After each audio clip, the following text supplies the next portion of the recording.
L'Aplec, l'Associació per l'Ensenyament del Català, prepara un homenatge a Jordi Ibarra 15 anys després de la seva mort.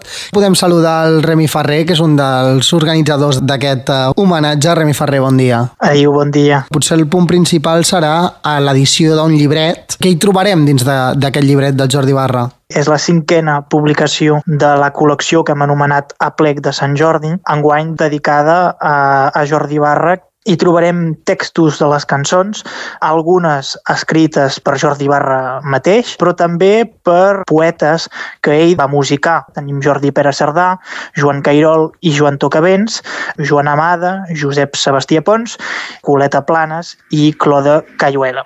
Doncs hi trobarem les lletres de les cançons. Aquesta publicació especial, realitzada en col·laboració amb el Servei d'Arxiu Sonor Nord-Català Cinglantana Sound, també recull un codi QR per mort de poder escoltar la música i doncs aquests codis QR ens reenvien directament a la llista de reproducció o a la playlist de Jordi Ibarra de Cinglantana Sound. Crec que s'ha de destacar les il·lustracions fetes per un artista nord-català, Jeremy Massaguer. Podreu apreciar aquestes il·lustracions, aquests dibuixos, però també fotografies i, evidentment, la part àudio de la qual acabem de parlar. Com ho farà la gent per adquirir aquest llibret? El llibret que produïm cada any a l'Aplec, a l'Associació per l'Ensenyament del Català, el distribuïm als alumnes dels col·legis i liceus que fan català a Catalunya Nord. Però la novetat enguany, efectivament, ja que es tracta d'una personalitat major, el més gran cantautor en català de la Catalunya del Nord, també hem decidit proposar aquest llibret a la venda, un preu molt reduït, doncs es podrà adquirir a les llibreries.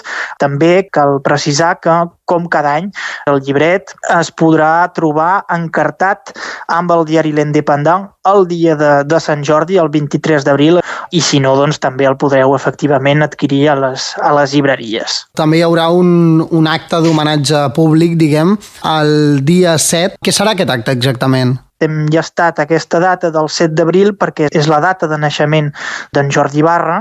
Presentarem la publicació, però també voldrem retre homenatge a alguns poetes que surten dins del llibre. Pensen en Joan Tocavents. Ja us puc anunciar que comptarem amb la participació del Màxim Cayuela, que ens cantarà algunes cançons d'en Jordi Ibarra. L'entrada és oberta a tothom dimarts 7 d'abril a les 6 de la tarda a l'Institut Franco-Català Transfronterer, a l'Universitat, al camí de la Passió Vella a Perpinyà.